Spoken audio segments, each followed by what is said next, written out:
कि बिहार के अंदर नीतीश ने नए समीकरण पर काम करना शुरू कर दिया है और नीतीश कुमार फिर एक बार यात्रा में निकलने की बात कर रहे हैं। अपने बेटे निशांत कुमार के साथ निकलेंगे शायद इस बार।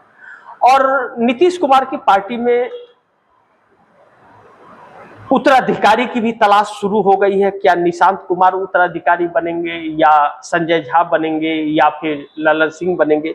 लेकिन एक बात कहा जा रहा है कि नीतीश कुमार जिस नए समीकरण पर काम कर रहे हैं, आने वाले दिन में कुछ चौंकाने वाले फैसले कर सकते हैं।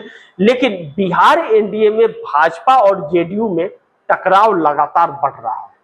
नीतीश कुमार के फैसले को सम्राट चौधरी जिस तरह से बदल रहे हैं बिहार के अंदर, वह सम्राट चौधरी के लिए बहुत बड़ी समस्या खड़ा कर सकता है, जिसकी कल्पना भी नहीं की होगी सम्राट चौधरी ने। यहां तक कि कुर्सी संकट में पड़ सकती है, इस बात से भी इंकार नहीं किया जा सकता है। नीतीश कुमार का यह कहना है कि बिहार के अंदर या बाकी जगहों पर भारतीय जनता पार्टी के साथ चुनाव नहीं लड़ेंगे। यह खुला ऐलान कर दिया है कि मोदी के साथ चुनाव नहीं लड़ेंगे। तो फिर बिहार के अंदर इस बात पर भी चर्चा होनी शुरू हो गई कि भाजपा और जेडीयू में टकराव लगातार बढ़ रहा है।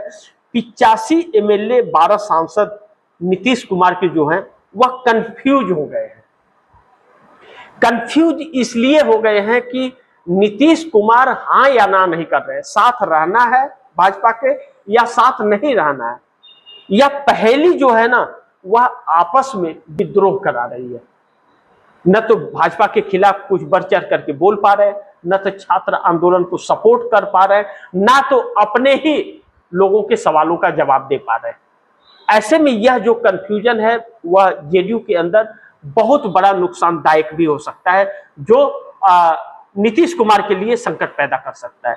इन सबके बीच छात्र आंदोलन बढ़ता जा रहा है लगातार, और वन नेशन वन इलेक्शन पर सहमति अभी तक बन नहीं पा रही है। भारतीय जनता पार्टी जो वन नेशन वन इलेक्शन कराना चाहती है 2029 में, लेकिन दो चीजें चल रही हैं।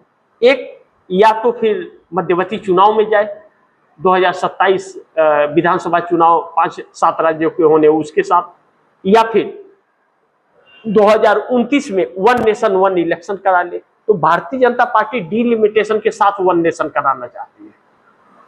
तो डिलिमिटेशन के साथ वन नेशन कराना चाहती है तो इसके लिए 362 सांसद चाहिए।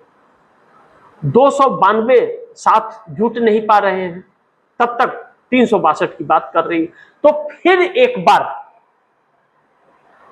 स्टालिन डीएमके और शरद पवार के चक्कर में पड़ गई है।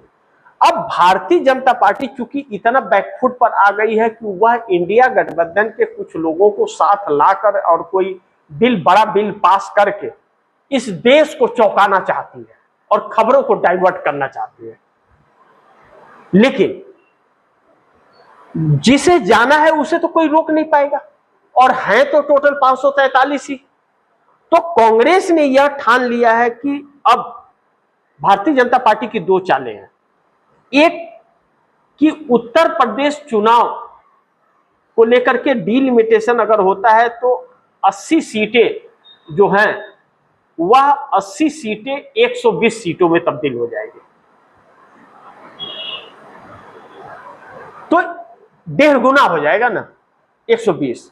लेकिन भारतीय जनता पार्टी 160 करना चाहती है, डबल करना चाहती है। कहीं कुछ तो कहीं कुछ, यह परिस्थितियां जो हैं यह बड़ी महत्वपूर्ण है।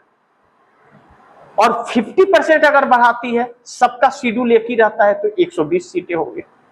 भारतीय जनता पार्टी जैसे डिलिमिटेशन के जरिए तमिलनाडु में तो नहीं हुआ, लेकिन बंगाल में महिलाओं को रिझाने की कोशिश कर रही थी कि महिला आरक्षण हम रहा, जबकि डिलिमिटेशन लाई थी। और देश के नाम संबोधन करके नरेंद्र मोदी ने जो महिलाओं को अपने तरफ खींचने की कोशिश की कि आरक्षण नहीं देने दे रहे, जबकि 2023 में बिल पास हो गया। अखिलेश यादव को भी यही नुकसान पहुंचाने चाहती है कि डिलिमिटेशन बिल आ जाए, भले गिर जाए बिल।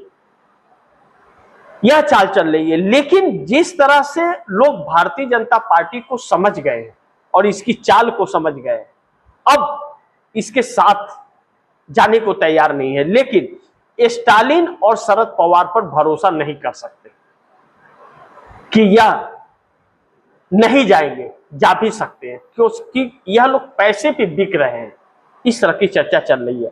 लेकिन यह एक अभी प्रयास हो रहा है, इसके बाद वन नेशन वन इलेक्शन हो जाएगा। वन नेशन वन इलेक्शन करके यह सरकार जो गुमराह करने की कोशिश कर रही है और देश को जो इसका एक बड़ा नुकसान होगा, उसकी कल्पना भी यह देश नहीं कर सकता कि कितना भिखारी बन जाएगा यह देश।